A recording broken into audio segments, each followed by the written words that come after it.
This is the Lobby First podcast, where we focus on policy over personalities and reject symbolism as progress. We will tackle controversial topics and offer logical, nonpartisan takes while educating you on how to shift the way that you politic. No one is safe from being held accountable. It's time to lobby first.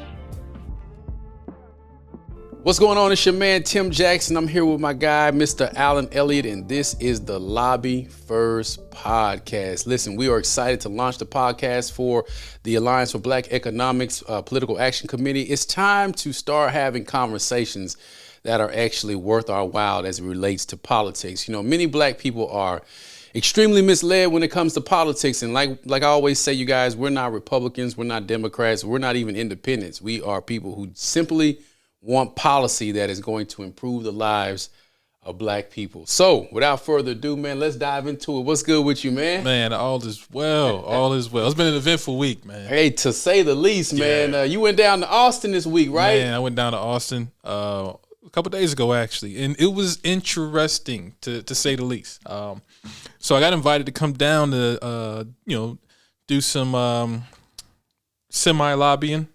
For my boy said some semi. I always think it's funny. And listen, you guys, this is a show about accountability. Yeah. We're not here to crap on anybody. We're not gonna be on here cussing and acting a fool either. We're just gonna hold people accountable. We're gonna dispel some of the myths that are associated with politics as it relates to black people. But we're gonna talk about some of the issues that are hurting us, specifically the black representation that we have when you have these events where people say we need to go down to the Capitol and lobby, and we need to go down to the Capitol and do these things. Most of that stuff is a photo op. 100. They typically don't have an agenda that is related to black issues. When you get down there, it's going to always be a situation where there's a bait and switch, and they start getting you to advocate for policies that have absolutely nothing to do with black people or that barely have any impact on black people. So let's dive into that, man, because, when you told me you were going down there, you were like, man, I'm going to Austin. And I was like, Austin. And I know that, I'm not going to say any names because I'm not here to crap on anybody specifically. Now, will we mention names as it relates to our topics? Absolutely. But I'm not here to just crap on anybody. But a group of guys went down to the Capitol about 2 or 3 weeks ago as well as a collective. And it was real corny to me because they didn't go down there and achieve anything. It was a really good photo op. And they went down there and they didn't do anything. Like, no policies were created, no policies were advocated for. Yeah. It was just a photo op. It looked great, but it's the same old. And people that watch this show and people that follow us are kind of off that. Yeah. So then when you told me you were going to Austin, bro, let me tell you something, man. So like I said, I was invited to come down there, right? Yeah. And it was for Black African American chambers of commerce throughout the state of Texas. Right. Going down to lobby a couple of different bills, right? So one of the bills was focusing solely on the eradication of DEI. Okay. Right? We'll come back to that. The second bill was eradicating DEI in procurement for the state of Texas. Okay. And then the third bill was doing away with the Texas Hub program. Okay. Right? Historically underutilized business program. So that's what I was really interested in, right? Because as a black-owned business, CEO of my own company, right? That's an area that we take special interest to because we actually utilize that certification to make money. That makes sense, right? So we go down there. Like I drive down the morning of, and we meet at the African American Memorial right there on the South Lawn. Okay. Right. So they ain't took that up yet? No, they ain't take that up yet, man. They ain't take that up yet. But, I would say this. I suggest that everybody go down there and read it, right? Because they got some plaques on there that tell some truth. I got some photos of it. I don't know if I shared it with you or not, but share with me, bro. Yeah, it tells some truth, right? And you got to be able to decipher, the lies through omission. Okay. Right. So real quickly, they talked about when the Spanish came over here. Right, and they had Estebanico de Moor, and he was able to, communicate with the people that are already here, right? So that tells you already that was already black people here. Yeah. Right? So you brought a Moor from Spain, yeah, and he was able to communicate with the black people already here. Yeah. And they just kind of gloss over that, right? But That's a whole nother topic for another because day. our story is always rooted in slavery. Absolutely. Like whenever you look at the history books, when you look at anything associated with black people, it's always rooted in slavery, and black people were in this country well before slavery. But well before slavery. it's not white people that are typically hiding that from us. From what I'm seeing, it's a lot of black people that are in certain positions that don't want you to tell that story. 100%. They'll tie it to a religious concept, which absolutely has nothing to do with that. But I'm not gonna get on that. I'm not gonna get on that. What do you call it? That soapbox. That soapbox right now. We'll get to that in another episode. That's a story for another day. But we met there, and then we go inside. So we go inside until we meet in this beautiful building. It is very beautiful. Texas Capitol is beautiful, and that was the first time I was actually in it. Oh, it's a beautiful building. It is, man. So I was like, oh, okay, this is nice, right? Yeah. But you see, like they make it known who based on who's on those walls, right? Yeah. But it actually tells a story in itself. That's a topic for another day as well. So we go into I think I had to do something with African American, but it was a room that had showed some relics of slavery and cotton and all that crap. Yeah, right? symbolism. 100%.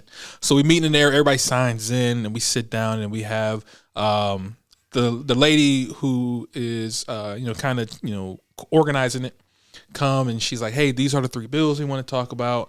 We want to press these representatives on. These are the 3 representatives. We're going to go in there. We're going to talk to them and let our voices be heard about why this is we shouldn't get rid of DEI.